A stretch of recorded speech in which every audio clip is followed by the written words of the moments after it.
nitwa Agustin bararendeza. Ndabivuga mu nshamake. Nitwa Agustin bararendeza. Maze kwisi imyaka 57. Navukiye mu rugo rw'abantu bitwa abapagani. Nta dini bari bafite. Dini yabo yari ya Rutindangezi na Nyiramukiga, Umukingamondo, Igasebe yakurwa ingona ariko muri Butaro. Niho Imana yabo yariri. Muri 62 ndabatizwa mu itorero ryari ryashizweho mu Katolika ariko ntabihisemo ndi umwana. Kuko inama ya leta na padiri byari byavuze ngo umuntu utagira idini naramuka apfuye cyangwa agapfusha ndazabona hahambwa.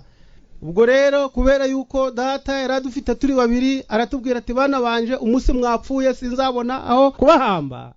None rero ku cyumweru ni mu misa kugira ngo nzabone aho mbahamba. Rero ndiswa Agustin ngo nzabona aho guhambwa. Ariko buriya ndashima Yesu yuko ntahambwe yo rwose. Ubwo rero izina rya mbere yitwa bararendeza dinarambabaza cyane. Izina ringora. Gutangira ntabibabwiye ntabwo mwazamenye ubundi we.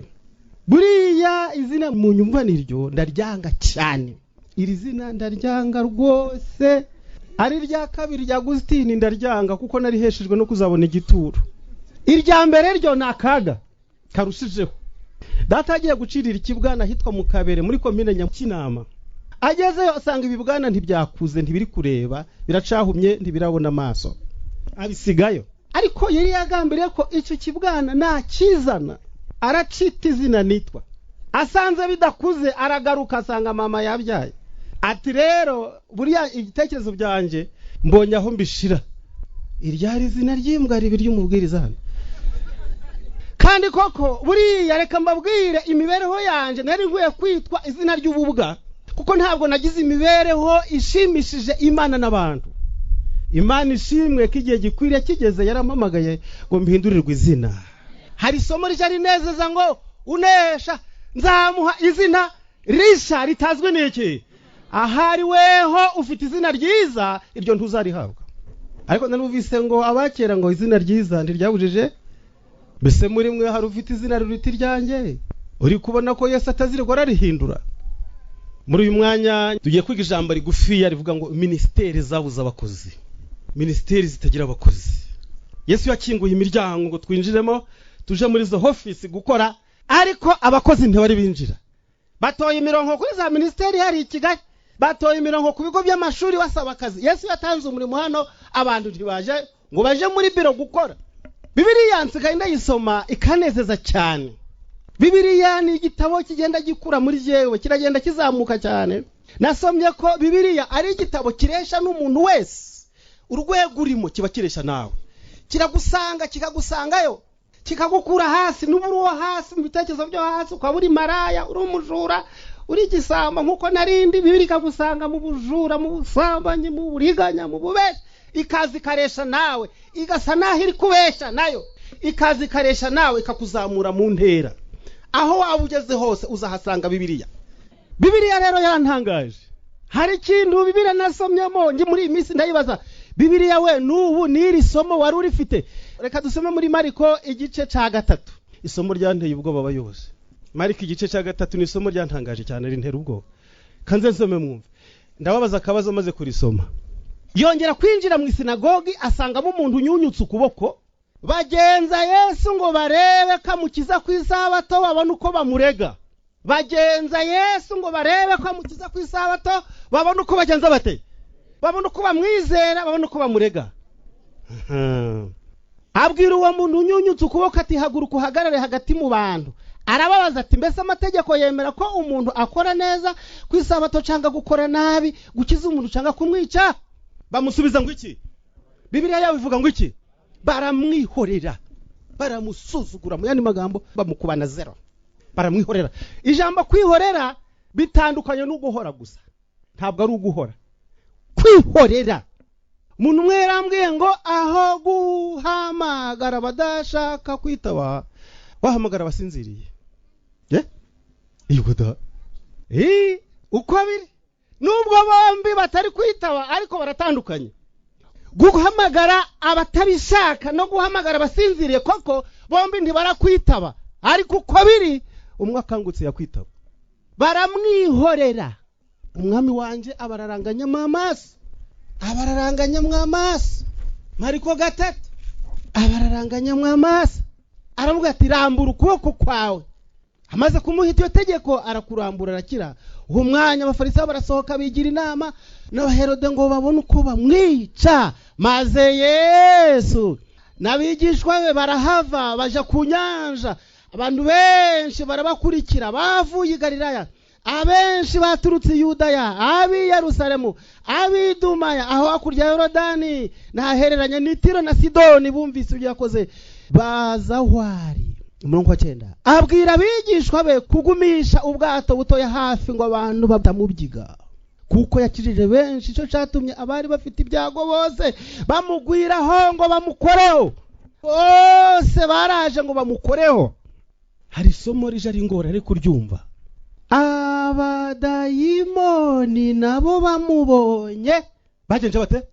Abadayimoni nabo muri aba bantu benshi bari bahuruye ab'Itiro, Sidoni, Yerusalemu, hirya hino.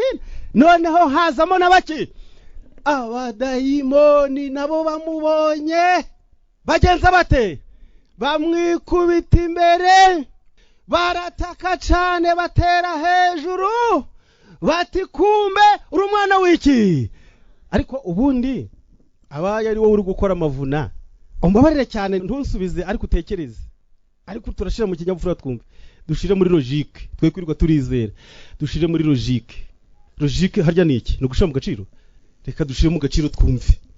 Ari abafarisayo n'abadayimoni, aba barabizera beza nabaye. Ujyana kereje ushize muri logique. Mureke twe kuja kure ya Bibiliya, ahubwo dutekereze turebe igikorwa gikomeye kiri hariya. Ari abafarisayo n'abadayimoni, ubaye uri gukora ivuna wahitamo abahe ngo bakubira bizeye. Ariko mumbabarire ntabwo ariko nigishije, ariko Bibiliya ni kwimbwiye. Abafarisayo baruhutse isabato, ariko nyiri isabato bari kumugenza ngo bamwice. Abadayimoni bo bari kumwamamaza bati uri umwana w'iki? Ndetse Yesu yabwiye abadayimoni atumva, umurongo wa 12 arabihanangiririza atumva mwikora ivuna mwirarika. Ntabwo ndabatuma, kuko ntabwo Yesu yigeze yemera ko abadayimoni bamubera intumwa. Arabihanangiriza, ariko banza wumve. Ariko se abadayimoni ko bashushe mu murimo bashaka kugenda kwamamaza izina Yesu akababuza, iyo atababuza babe baragarukira hafi. Atoya oya mwebwoya. Ariko indirimbo yabo yari nziza, itandukanye n'iy'abafarisayo. Mbangiza ubwoba. Tekereze Yesu akurikiwe n'abantu utabasha kubara. 5,000 byamukurikiye, hari 1000 byari bigeya. Ariko Yesu nawe teje umutekano muke mu gihugu.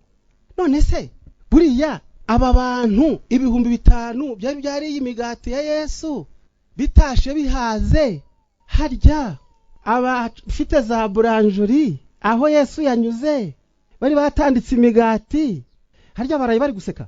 Uko muri kubyumva umutega amatwi mushira muri logique. Aha hantu Yesu ahagije 5,000 byose biriye imigati, byose bitashe bihaze, utabariyemo abagore n'abana. Harya aho bari kunyura muri iryo soko ry'imigati, imigati yaguzwe, harya bene imigati basetse. Ariko muri gutegeza ko imigati ya Yesu niyo muri buranjori byaba biri guhumura kimwe, byari biryoshye kimwe. Nta bandi bakiriya muzabona mushaka mwanure ayo mafuti dore imwe turayitahanye. Ariko kugira ngo buriya umururumba w'abantu baje bibana amacupa y'inzoga mu bukwe, buriya nta bice by'imigati bari batahanye. Harya yabimanyi by'imigati byamanyutse batari kuyirwanira, harya uri kugira ngo byari ibintu byoroshe abanyamururumba nta dushashi bari uje imigati. Rero nge mbona Yesu yari yateje umutekano muke mu gihugu. Harya ko tubonye bira bihumbi byose, bose bari bafite ibyago, abafite amakanseri, abafite inkorora, abafite ibisebe, abafite malaria, bose ko yabakijije. Harya ko bakize, umuganga azindukiye ku mubonero muri hospitale ategereje uwicaye kuri kese. Harya ku bitaro habayo kese, habayo kesiye barahari. Uwicaye kuri kese mu gitondo abarwayi bose ab'inkorora, ba malaria, ab'ibisebe bakurikiye nde Yesu, kandi bose batashe bakize bari kunyura ku bitaro. washushe inshinge zanyu harya ubwo Yesu we abo mu bitaro yabahaye amahoro subwo ku mugonero hopitale. Hey, abari kubaka amazu bari kugenza bate bakeneye abakozi babandi bazindukira ku muhanda nyabuna. Hari ahantu iwacu hitwa kuri Mana mfasha, hazindukira abagore n'abagabo bafite udusuka n'uduposhoro, udupiyoshe, udutiyo, mu byita udutiyo n'ibitiyo. Ibitiyo ni ibiposhoro burya, ni ibiposhoro, ipiyoshe poshoro. Noneho abantu bose n'abakozi babandi ba Mana mfasha bose bakurikiye Yesu ware, nta mushomeri wasigaye ari gusenga imigati kaza, nta mpamvu yo kwirirwa turahangayika. Abazindukiye gushaka abakozi babasanzeho baraseka se. Ibyo bihumbi byinshi nibyo byabyaye umwuka. Noneho abigishwa intumwa za Yesu, ariko rero ibi bihumbi ziza miliyoni ze kudupfana ubusa. Niba koko uyu azaba umwami akwiriye guhirika leta y'Abaroma tugategeka. Ishaka ryacu rimaze kugwira, dore ibihumbi we, dore abagabo, dore abayobozi, dore abize, abatarize, abahanga, abatekinisiye, abubatsi, bose baje. Yesu bamufashe gatatu gake nasomye bashaka kumwimika ngabo umwami. Hari naho babigiraga impaka Yesu atahari, batari ko twumvikane kubu leta iri hafi gushingwa. Murabona umuzaba mukuru agakurikira Yesu ninde? Petero ati ni jewe. Hari ikindi mubaza? Hari ikindi murabaza se si jewe? Ni jewe uzaba uri mukuru wanyu? Bati si kubera iki? Yuda ati no. Wiza ngahe? Ibyo ari byo byose Yuda tumva njewe ntabwo nshaka kuba minisitiri w'intebe, ariko muzaba w'imari wenda nibura. Wenda njewe dore akaragafuka niwe warakizaniye ngo abaturiremo. Niyo mpamvu kuko menyere iby'umutungo nje niwo nize, njewe nzaba minisitiri w'iki w'imari, nzashingwa imisoro n'amahoro. Ndatoya da. Jewe nzaba ubutabera. Barazigabana bakije impaka. Yesu araza aturutse hirya barahora. Mwemuretse araje. Abagira abakozi bakoresha, hari imvugo bakoresha ngo imvura iraguye. Bababwira ko umuyobozi mukuru aje, imvura yaguye bakabahoze. Umwe ati iraguye mwemuretse turongera mukanya. Yesu arabare basanga baracahumagira impaka bahoze bajyamo. Arabareba, harya mwahoze murakora iki? Mwahoze muravuga ngo iki? Petero ati nta kibazo dufite. Yesu ati ndababwira ukuri yuko ushaka kuba mukuru muri mwe aje ubaka ngahe w'inyuma, aje abamuto muri mwe. Umunsi umwe abaha ikizamine ngo barebe uzaba mukuru. Niko muri isaha rero hagira utwoza ibirenge, giri base dore amazi bisume amutwoza ibirenge. Petero ati Yohana wakana natwoze. Yohana nawe ati njewe rero ntabwo ibyo nabijyamo umuntu w'umusore, ntabwo nafata ibirenge by'abasaza ajya ngo ibirenge byo muri Rugabire byari ibirenge nk'ibi byanyu binoze, ni kubona wagira ngo mwabisize verine. Byari ibirenge bisanzwe by'imyata, ibirenge by'umurobyi. Ibirenge bya Petero wari umurobyi wambaraga urushabure ari kuroba. Bose ibirenge babishira hejuru bakeneye wabyoza, habura n'umwe. Umwami wanje arahaguruka abayogeje ibirenge byabo bantarabyoza. Bose imitima yabira ngaho rero koza ibirenge bisobanura ngo uwaye umugaragu w'abandi, ni wowe nsuzugurwira aho ngaho. Petero ati rero navumbuye rero ubwo agiye kuboza ibirenge, kuko ari nje mukuru rero uzabayobora, ico nzaba kubitisha nje navumbuye ubwenge. Jewe aranyoza umutwe. Ico kiraba cerekanye ko nabafashe leta ndayifatira mu mutwe rwose. Afata icyemezo. Yesu yuzi ibirenge ararambika hariya, ibirenge ageze ku birenge bya Petero. Petero ati no. Ashira yiki? Ashira umutwe he ku birenge. Yesu ati iki gihanga nishi iki? Njewe uranyoza igihanga. Yesu ati igihanga ngo kimarira iki? Ko nshaka ibirenge byawe? Petero ati nje n'umutwe ko nzaba umuyobozi. Yesu ati iyi leta ntabwo kiyigiyemo, ndakwirukana. Ndakoza ibirenge nta sano mfitanye nawe. Ibirenge umutwe wawe urimo ibizira. Ndashaka koza ibirenge. Ibirenge n'umutima wawe. Dushaka kugutunganya Petero, ndunganye ibirenge byawe.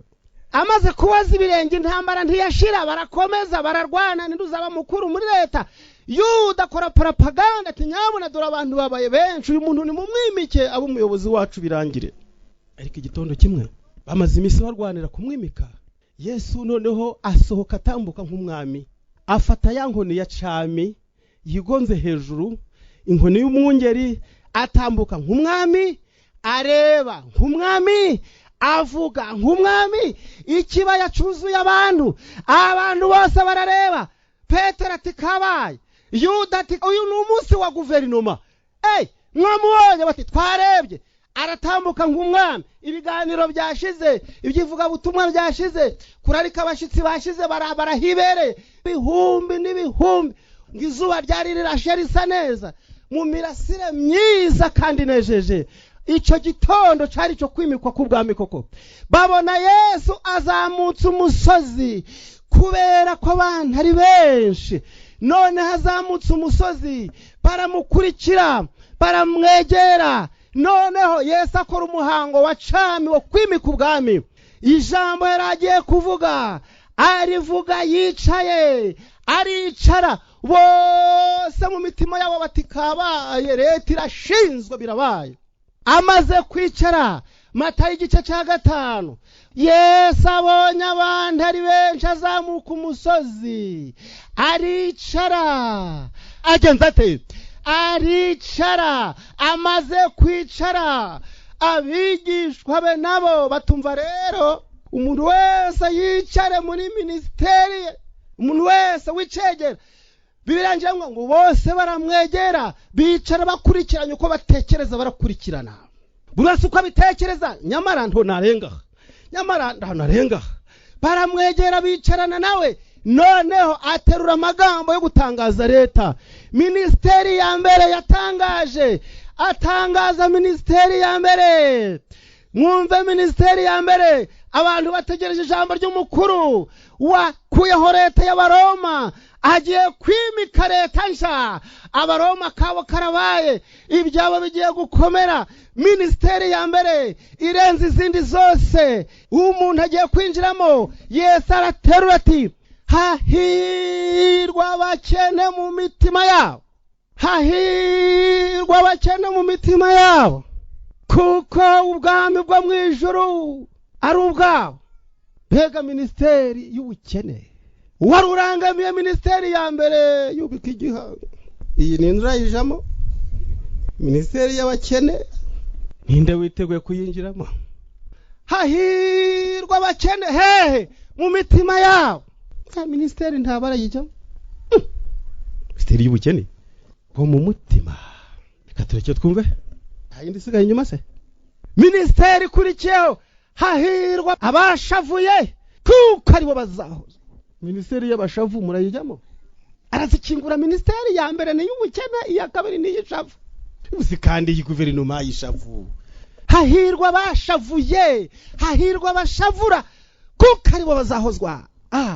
Uzi kandi none ziko twashavuye. Abaroma ko badushavuje, iki kibuye ko cadushavuje, ishavu ryo kuri Ngoma, umuhanda wa Ngoma, izuba rya Ngoma, akazi gake kango, inzara. Hahirwa abashavura, kuko aribo bazagenza bate. Abo nibo bazahozwa. Ariko si minisiteri y'abashavuye yo n'indura yijya mu Petero cinjira rero. Ubundi usanzwe uri umukene. Oya Petero atoya. Iyanje ndiyeri yaza. Minisiteri ikurikira y'abashavuye, hahirwa. Ariko turi kujyana se? Birayanje n'izanyu biri kumwe.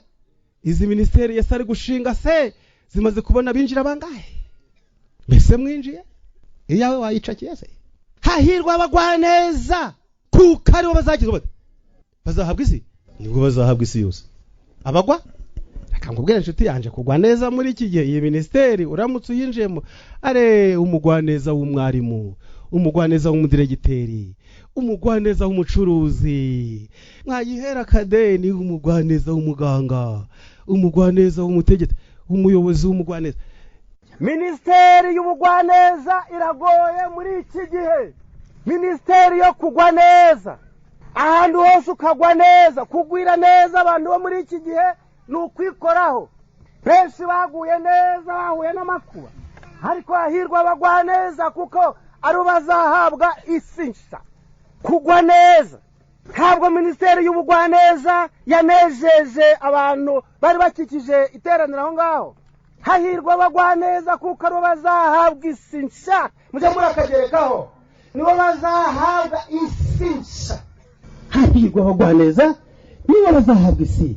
Kandi ntabwo Petero na Yohana na bagenzi be bishimiye kujya muri minisiteri y'ubugwaneza. Yohana we cyari kizira. Kandi ati hahirwa abafite inzara n'inyota byo gukiranuka kuko nibo bazahazwa. Hahirwa abafite inzara n'inyota byo gukiranuka kuko abo bazahazwa, bazahabwa ibibahagije, nibo bazahazwa. Hahirwa abanyambabazi kuko aribo bazagenza bati, nibo bazazigirirwa. Reka mbabwire inshuti zanjye, niba hari umutwaro uremereye muri iki gihe n'imbabazi. Ubu nubugira kangahe? Aka ni kangahe? Nishyura kangahe? Nihaniye kangahe? Nihanganye kangahe? Nubabariye kangahe? Unyambuye kangahe? Nkushuje kangahe? Ngutelefoniye kangahe? Yewe. Hahirwa abanyambabazi. Hahirwa abarenganirijwe gukiranuka, bazize ibyo gukiranuka. Ni abanyamahirwe barenganirijwe gukiranuka kuko ubwami bwo mu ijuru ari ubwabo. Yesu agiye kureba asanga nta n'umwe wemeye kwinjira muri izo minisiteri. Yabwiye rubanda bose ayo magambo, nta n'umwe wemeye kwinjiramo. Ageze aho babandi bamwegereye bati, namwe nta muzavira mwaho, minisiteri yanyu irahari, minisiteri ihambaye. Wowe Petero na Yohana, namwe minisiteri yanyu irahari, ntakuka ntavuguruzwa, nta uzayibateraho. Umurongo wa 11, minisiteri ihebuje izindi zose, yo bagiye kuyigabana, bayemera batayemera, yo barayihabwa rwose ni yabo. Umurongo wa 11, namwe nta muzavira mwaho, mwebwe abankikije. Arabahindukira ababwira, namwe muzahirwa ubwo bazabatuka. Abatuka. Iyi minisiteri ntabwo yari ireba babandi gusa rusange, ni umwihariko wabo. Namwe mwebwe abanyicaye iruhande, namwe muzagenda mute? Muzavira mwaho, mugire ngo nabaretse. Namwe muzahirwa ubwo bazagenza bate? Ubwo bazabatuka, bakabagenza bate? Bakabarenganya, hanyuma bakababeshera. Bingana iki? Bagenza bate? Muzakora iki? Mugenza mute? Kubera iki? Zingana zite? Ariko hari uwo bari batuka ahangaha, igitutsi kugutuka. Hari umugore wari ukumbuye atumva wa muyobozi we nti yarafite inkovu mu maso. Wabaye iki? N'umugabo wankubise. N'umugabo wagukubise ko yarakwishe, atereka nkubise. Yankubise yanageje. Ariko nkubwira muyobozi, nubwo yankubise, reka nkubwire icyo namukoreye. Namututse, ndongera ndamutuka, nawe yatukuye. Namututse ndamutukuza. Wamututse, none nawe wamututse ngwiki. Yambwiye atereka nkubwire, izi nkoni zanje, izi nkovu zizashira. Ariko ibitutsi namututse ntabwo azabishira, azahora abyumva. Yesu ati, namwe muzahirwa ubwo bazagenza bate? Umuntu umwe yarandutse mu minsi ishize, yarandutse rwose abishaka n'ubugome. Nariho ngenda, umwana mbetse ku gare nk'aba bitwa abanyonzi, afuze inzogera, abagabo bikoreye agasheni mu muhanda bangaguhigama. Aravuze inzogera dereri uswe. Umwana arabakwepa aje kunyura hirya hafi gare ridukubita muri borodire hasi. Ntarambwira umwana shaho hagarara, aba bagabo mubaza ikibazo. Umwana afungiye gare hagarara, va ku gare na karuvati rwose, kabarebe ko mfite na gaciro rwose, batayagora kuvugana n'umwana. Bagabo, ntabwo mufite impungenge, umuhanda mwawufashe ni uwanyu mwenyine. Umwe muri barandeye bati, niko wakiri marima wowe hari wakubije kuri marima ngo ujiuja? Ewe mundu bahamagara pastor buri munsi, muyobozi wa buri munsi. None ngeze kuri nivo uyu mugabo anyise ndiye baba we. Bana kuya telefone mvuga ntiye we, hagarara ngwereke cyahe mpamagare polisi zije muri bazo hano, nakanda nimero za polisi. No.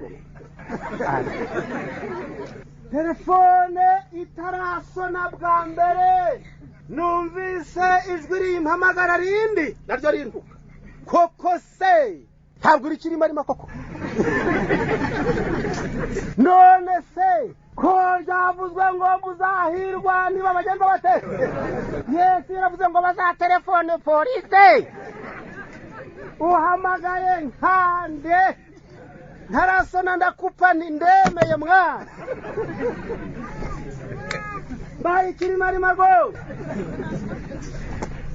namwe muzahirwa uko bazagenza bate henga rugucike utanamututse uvuge nabi ukurusha ububasha wenda anabiceke gusa abiceke gusa kubigenza gute no ndashaka kumenya icyo mwavugaga uramutse umenye ko bagututse namwe muzahirwa uko bazagenza bate bakababeshera bakabagenza bate yo bakubesheye we baba we no apana no kumbeshera bakababeshera ibibi bingahe byinshi zanezerwe kuko ingororano zanyu zizaba ari nyinshi mu ijuru mbega umwanya w'umunezero ndibaza impamvu Yesu ahamagara abantu ngo abinjize muri uyu murimo ukomeye cyane wo kwezwa no guhinduka hari umugabo umwe wamusanze aramwegera muzabisanga muri Yohana 8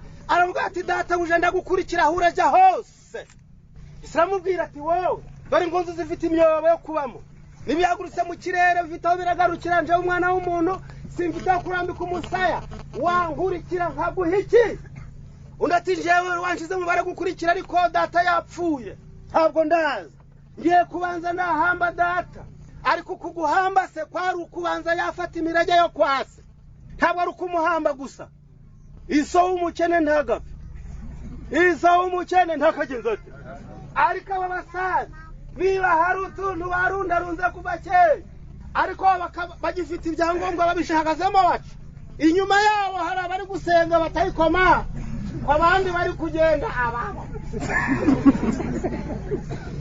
ababo reka mbanze je kumuhamba ngaba nibyo yaratunze byose nzabona kuza ngukurikire Yesu aramubwira ati byihorere reka bapfuye bahambe iki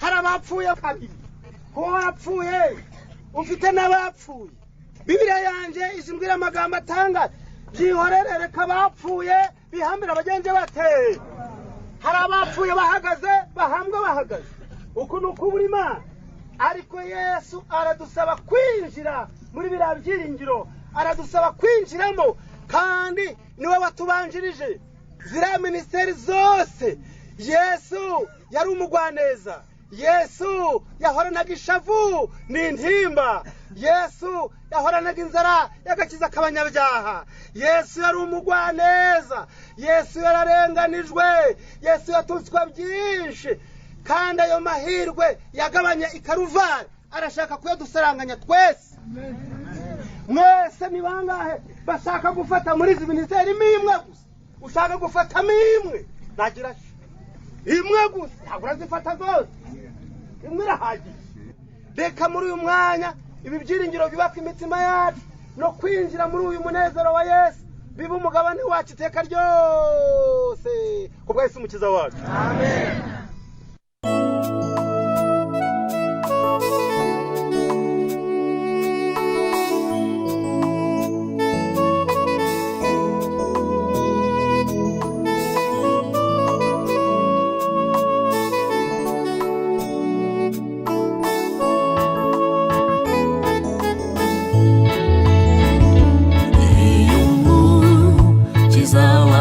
Zawanjanyoboye